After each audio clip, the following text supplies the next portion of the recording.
Which MCU timeline is Ant-Man really in?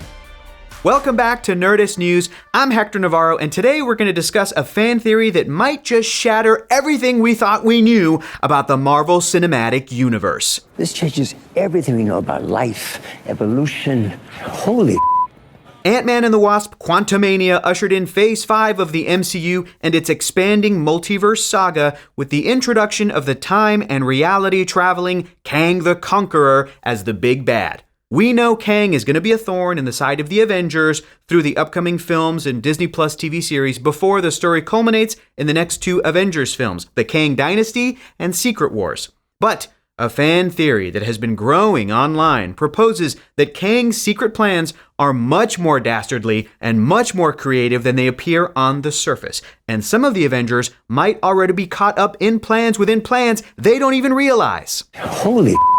But to discuss this, we're going to have to enter the universe outside of time and space known as the spoiler realm. Because to talk about this speculation and its likelihood, we're going to have to get into what happened at the end of Ant-Man and the Wasp: Quantumania, along with the end of Phase 4 of the Marvel Cinematic Universe. So, if you haven't caught up on the latest MCU entry or don't want to understand what we're about to talk about, then don't drink that ooze. Did you drink the ooze? Why can I understand you? Oh, great, that's the ooze. Hey, everybody, it worked. Ooze worked. So what is this intriguing fan theory that's been making its way around the internet? Well, mainly that when Scott Lang and his family escape the quantum realm at the end of the film to get back to their normal universe, they don't return to the same universe they left from. Meaning, when we see Scott saunter through San Francisco at the end in a callback to the beginning of the film, he's no longer in the sacred timeline of the MCU that we've been following since Iron Man 1. Worst things have happened. I think we're going to be fine. Color me up, will you? But how could this happen? Could it just be the result of uncertainties with multiversal travel? Or could it be part of the plan we see being enacted during the credit scenes of Quantumania? There we see the Council of Kangs and a callback to the classic Avengers number 292 panel. On top of that, one famous Kang variant in particular, Immortus, says that it's time to get to work to stop the Avengers who are beginning to touch the multiverse. Maybe Scott Lang was deposited in a different or even a brand new branch of the multiverse by the Council to keep him from contacting his friends in the Avengers. I'm an Avenger.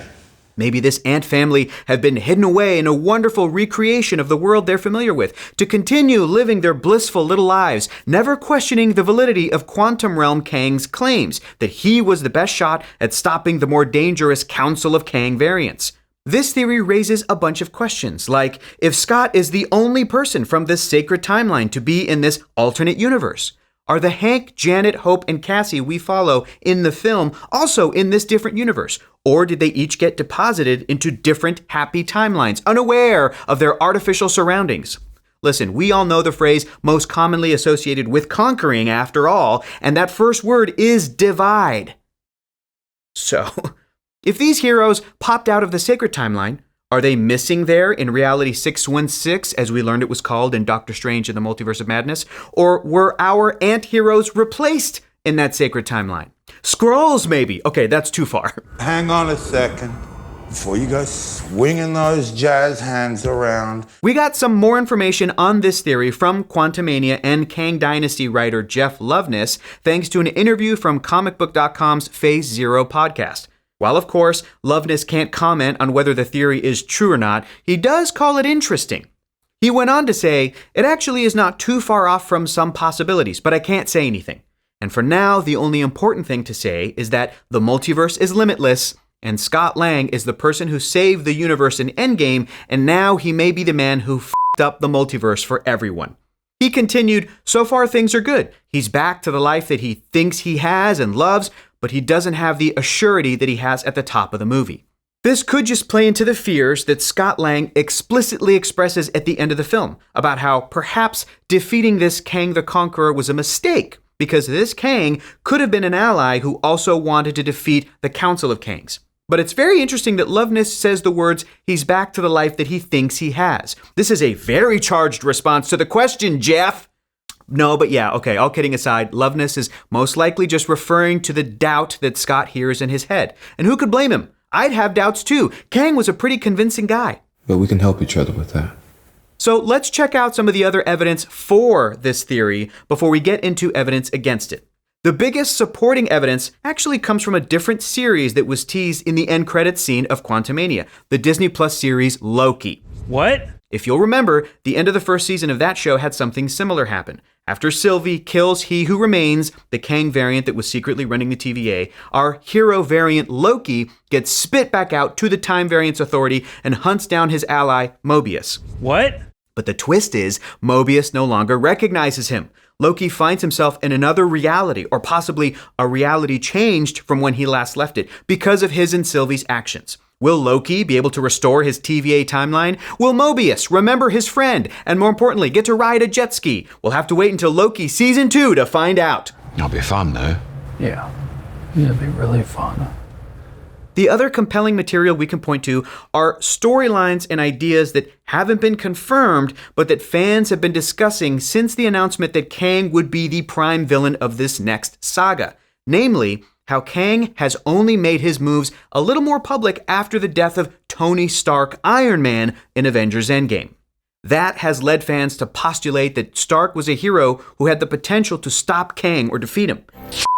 And by waiting for Stark's death, he not only no longer has to face Iron Man, but also that whole Thanos threat to his power has been taken care of as well, just through Kang being patient. Holy Kang could have also been secretly manipulating the odds of taking Thanos out in the Infinity Saga from behind the scenes to ensure that Iron Man ended up dead as well. This could explain why the TVA, which we learned was created and managed by He Who Remains, a Kang variant, would allow the Avengers to do what they did in Avengers Endgame, break the rules and mess with time.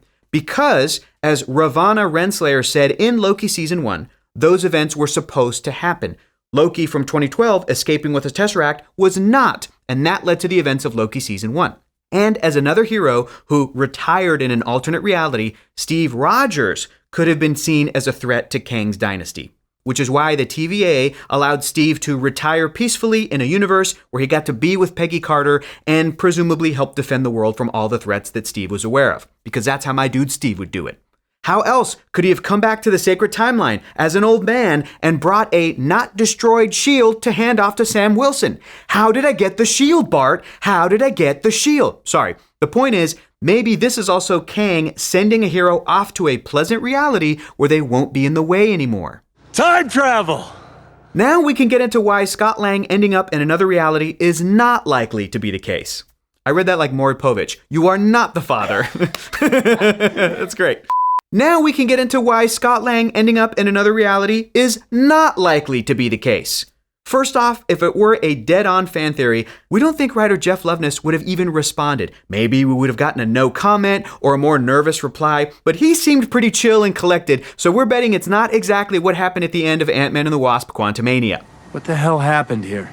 Secondly, going back to the season finale twist for Loki, What? we don't think Quantumania could have pulled essentially the same trick. Or counterpoint, if they were going to, the movie would have been very explicit about it, and we would have seen Scott reach out to a former Avenger friend, possibly Captain America Sam Wilson, just to get back a "Do I know you?" from Cap. Hey man, what's up, Tic Tac? That kind of twist would have been devastating, and then we would know exactly where Scott Lang stands before going into the next Avengers film. Will I be there when the Avengers need me?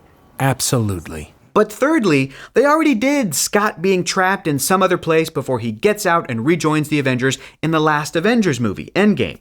So we can't imagine that's what's being done here again, but instead of the quantum realm, it's a parallel reality. Fourthly, and it's not even our last point, so hang on. Fourthly, if the Council of Kangs had this kind of power to easily divert people into different realities if they visit and come back from the quantum realm, why not just kill these supposed threats? Yes, we know that it's superhero storytelling, and you can't always just have the bad guys murder the good guys, otherwise you wouldn't get to tell any more stories, and also that's not really the point of superhero storytelling, but still, why go through all the trouble of trapping Scott Lang and fam in an exact perfect duplicate of their reality, with every single major detail being the same friends and family, the same allies and other heroes, except for small details like the coffee is now a different price? Wouldn't the council get those details right too? So they can create a perfect variant of Cassie's mom, but they miss the price of a cup of joe? Come on! No way, Jose! I think it's a good idea, and I'm standby. Fifthly, and finally, we've got to bring up the old Occam's razor. The simplest explanation is the most likely. Scott returned to the sacred timeline. Why? Because these movies are for fans of all ages. They're like Star Wars, not a mind bender like Interstellar. It has to mean something. They need to be able to entertain and be understood by the largest section of the audience as possible, including folks who aren't necessarily in it for the heady sci-fi concepts, and kids who are just beginning to watch science fiction movies. This is awesome. Look, all that being said, we're very interested to see what exactly writer Jeff Loveness meant when he said that the theory was not too far off from some possibilities. Perhaps we might see elements of it prove to be true as Phase 5 continues. With Loveness also saying that he's treating Kang like the protagonist of the next Avengers film, we're sure to get to see much more of his plans explicitly as he murders Avengers left and right. They all blew together after a while. And the fact that so many interesting theories are thriving proves how much Kang and all his variants are going to alter the fabric of the MCU. What? But in the meantime, what do you folks think? Do you think this theory could be true? What other ways do you think Kang will change the multiverse moving forward? And that's the gambit. Let us know in the comments below. Thank you so much for watching, and for the latest and greatest in the world of pop culture, stay tuned to Nerdist.com.